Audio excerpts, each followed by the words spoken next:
Hello dear friends. Now we are going to discuss about Geoffrey Chaucer, British literature.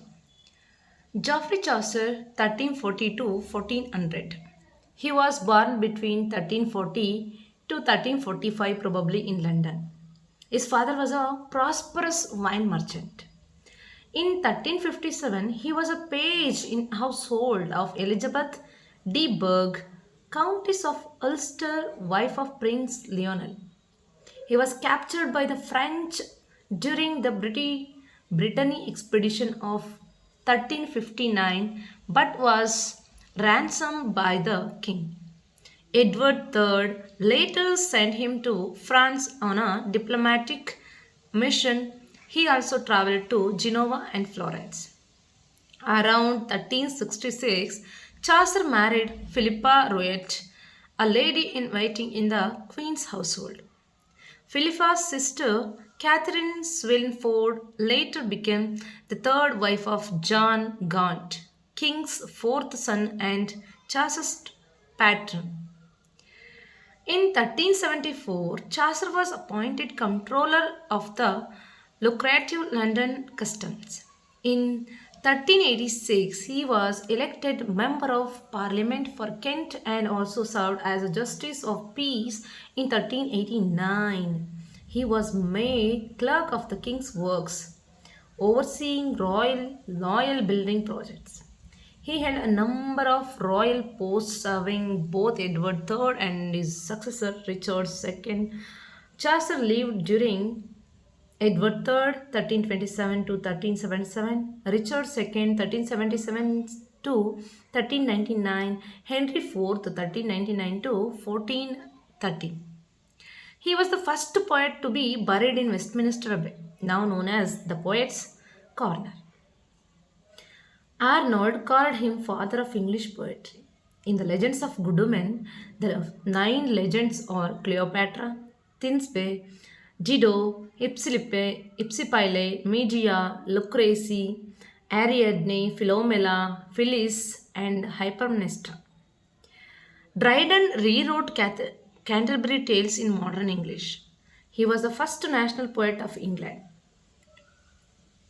Dryden said about him, "Here is God's plenty, and a rough and most rough diamond, and must first be polished ere ace shines." Boccaccio exercised a deep influence on Chaucer. On diplomatic mission, he was sent to Italy, where he met Petrarch and Boccaccio. He makes a clear reference of Petrarch in his Clerk tale. He is called father of English poetry and grandfather of English novel. He is called morning star of song and morning star of Renaissance. Arnold says about him, Chaucer lacks not only the accent of Dante but also the high seriousness. He is the first one to use Ottawa Rima, the book of the Duchess.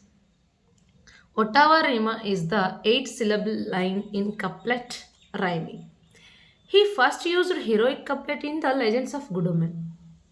Heroic couplet is 10-syllable line rhyming in couplets, decasyllable couplet. He first used rhyme royal in Troilus and Cressida. Rhyme royal is 10-syllable line arranged in 7-line stanza A B A B B C C. Chaucer's Troilus and Cressida is called novel in verse. In the House of Fame, Chaucer resemblance closest to Dante's Divine Comedy. W.J. Long called the prologue to the Canterbury Tale as the prologue to modern fiction because of its realism. The general prologue of the Canterbury Tales contain 858 lines. The general plan of Canterbury Tales is taken from Boccaccio's Decameron. In Canterbury, the pilgrims could be seen going Thomas a Becket in the month of April. He gave pen picture of 21 pilgrims in this work. Had Chaucer written in prose, it is possible his Troilus and Cressida and not Richardson's Pamela would be celebrated as first English novel by S.D. Neil. Edmund Spenser, in his fairy vein, called Chaucer well of English and undefiled. Neville Coghill interpreted Canterbury Tales in 20th century English. Albert called Chaucer the earliest of the great moderns and the morning star of Renaissance. Dryden called Chaucer the father of English poetry. Chaucer found his native tongue a dialect of and is left it a language by Lewis. Chaucer is the earliest of the great moderns by the Matthew Arnold. If Chaucer is the father of English poetry, he is the grandfather of English novel by G.K. Chesterton. Here is God's Plenty by Dryden. Occleve wrote a famous poem, The Regiment of Princes, on the death of Chaucer. Chaucer and Langland died in the same year, 1400. Chaucer has been criticized for presenting about court and cultivated classes and neglect the suffering of the poor. Although in Canterbury Tales 120 stories were planned but only 24 were completed. Chaucer introduced Felicity in English. Longest tale of Canterbury Tales is Night Tale. Chaucer has been called the prince of plagiarists. Chaucer was not in any sense a poet of the people by Hudson. The works of his life can be divided into three periods. Actually, we can divide it into three periods of his life. First one is French period, 1359 to 1372. During this time, Chaucer translated the Roman de la Rose, a French poem written during 1200s. He also wrote his Book of Duchess, an elegiac poem that shared much with contemporary French poetry of the time, but also departed from that poetry in important ways. Chaucer's extensive reading of Latin poets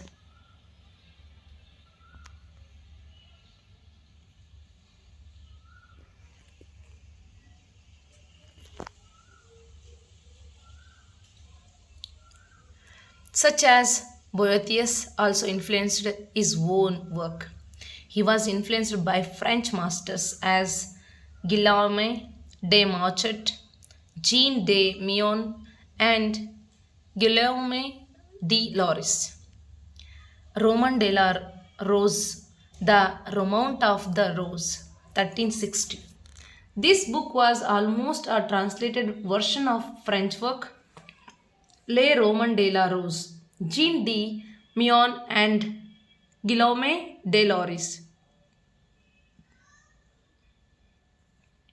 The story begins with an allegorical dream in which the narrator receives advice from the god of love on the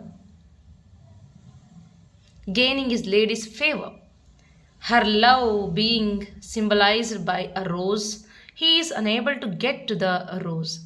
The second fragment is a satire on the mores of the time with respect to quoting religious order and religious hypocrisy. In the second fragment, the narrator is able to kiss the rose, but then the allegorical character jealousy builds a fortress encircling it so that the narrator does not have access to it. The third fragment of the translation takes up the poem 5,000 lines after the second fragment ends. At its beginning, the god of love is planning to attack the fortress of jealousy with his barons.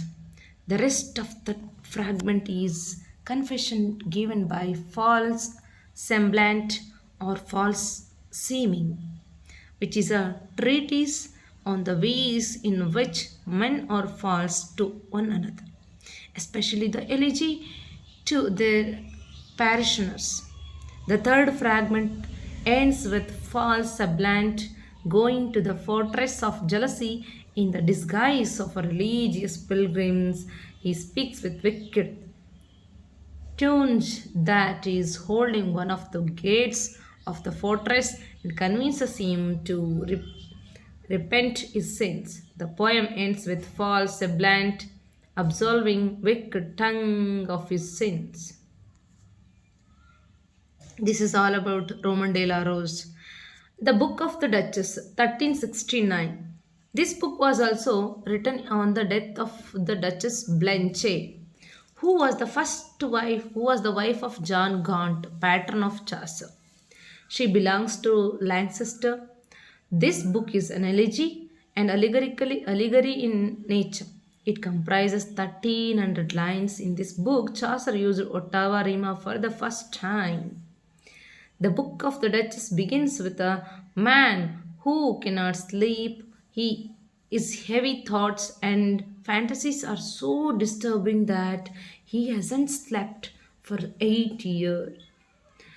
He fears he will die of his insomnia. So he asks a servant to bring him a book to read, which he calls a romance, a medieval European genre of literature, often about knights and their adventures and romances. He says that it's better to read than to play chess to try to fall asleep. He reads about a fictional king, Sioux, who sets sail for an adventure at sea and is drowned in a storm. The queen, Alcyone, waits for him to return, and when he doesn't, she grieves inconsolably. She begs the goddess of Juno to let her see what happened to her husband.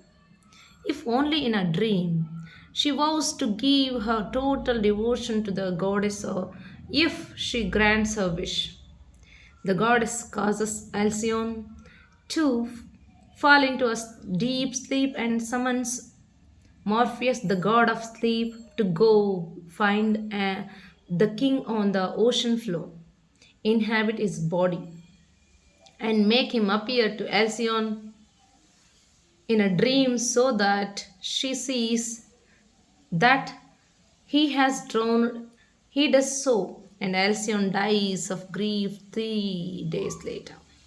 The narrator or the speaker of the poem figures that if a god helps Alcyone falls asleep and dream, maybe a god would do the same for him.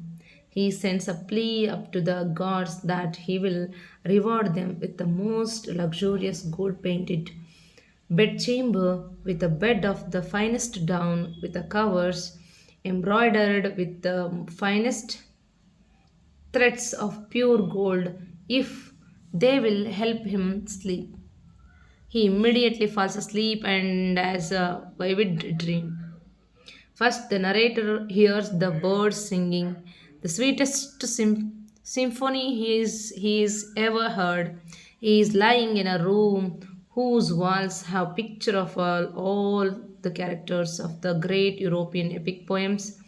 For the entire story of Troy was wrought in the glasswork. Thus, of Hector and King Priam, of Achilles, and of King Lamedon, and also of Medea and Jason, of Paris, Helen and Lavinia, and on all the walls were painted with fine colors the entire romances of the rose, both text and gloss.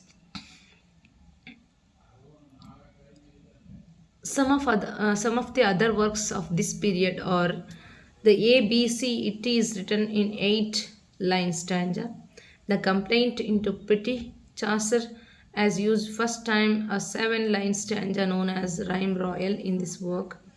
The Complaint of Mars, Queen Enelidia. Italian period. We shall move towards Italian period 1372 to 85. 1385. In 1372, Chaucer has been to Italy and came in personal control with Dante.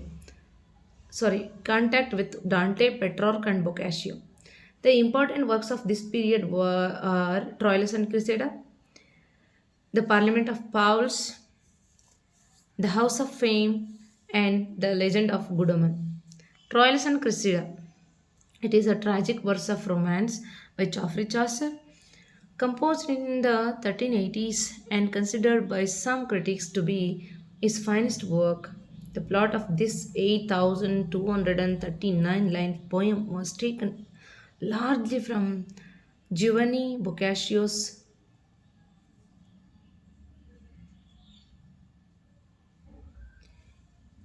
Il Filostrato. It recounts the love story of Troilus, a son of the Trojan king Priam and Criseyde, widowed daughter of the deserter priest Calchas. The poem moves in leisurely fashion with introspection and much of what would now be called psychological insight, dominating many sections, aided by Criseyde, Uncle Pandarus, Troilus, and Criseyde are united in love about halfway through the poem, but then she is sent to join her father in the Greek camp outside Troy. Despite her promise to return, she is loved by the Greek warrior Diomedes and comes to love him.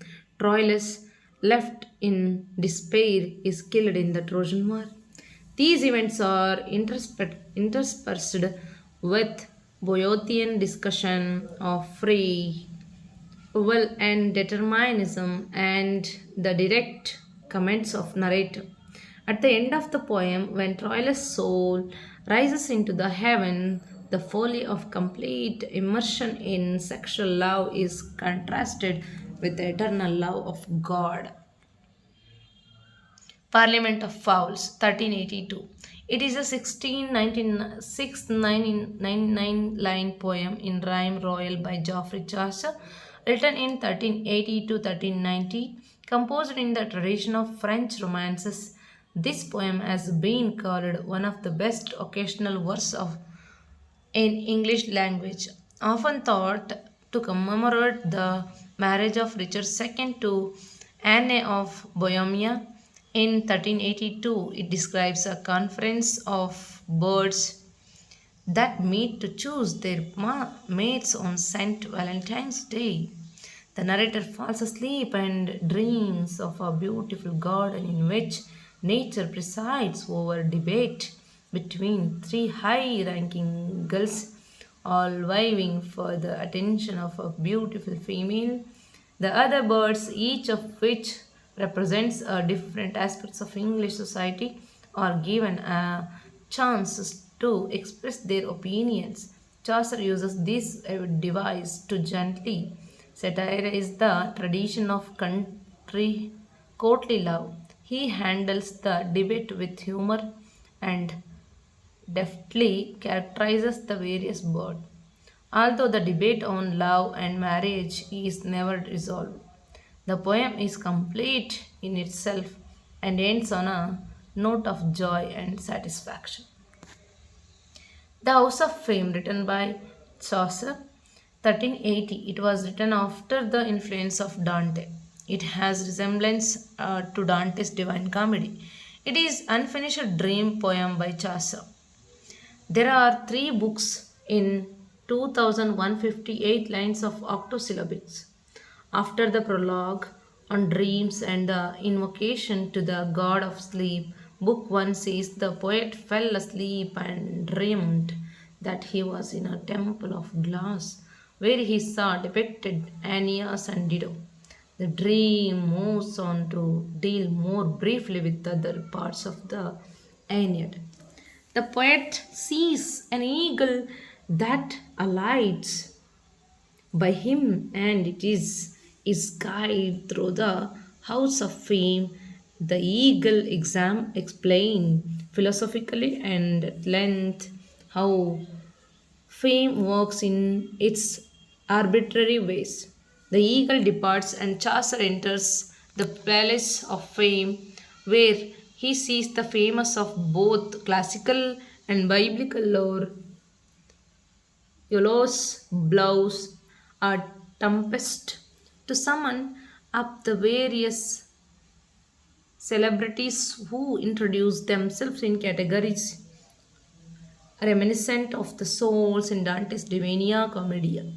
Towards the end of the poem comes a vision of bearers of false tidings, shipmen, pilgrims, pardeners, and messengers whose confusion seems to be about to be resolved by the appearance of a man of great auctorities outright, but there the poem ends. The Legend of Goodman, 1385. It is written on Queen Bohemia's bidding, who asked him to write of Goodman. Much of this poem is devoted to the first use of heroic couplet by Chaucer to retell in lyrical form the tragic love stories of Cleopatra, Thisbe, Dido, Hypsipyle, Medea, Lucrece, Ariadne, Philomela, Phyllis, and Hypermnestra. It is a dream vision by Geoffrey Chaucer, the fourth and final work of the genre that Chaucer composed. It presents a prologue. In the prologue, the god of love is angry at Chaucer of writing about so many women who betray man. As penance, Chaucer is instructed to write about good women. The prologue is noteworthy for the delightful humor of the narrator's self mockery and for the passages in praise of good books and of the spring. The stories concerning such women of antiquity as Cleopatra, Dido, and Lucrece are brief and rather mechanical, with the betrayal of women by wicked men as a regular theme. As a result, the whole becomes more a legend of a bad man than of good men. This is all about Italian and French period.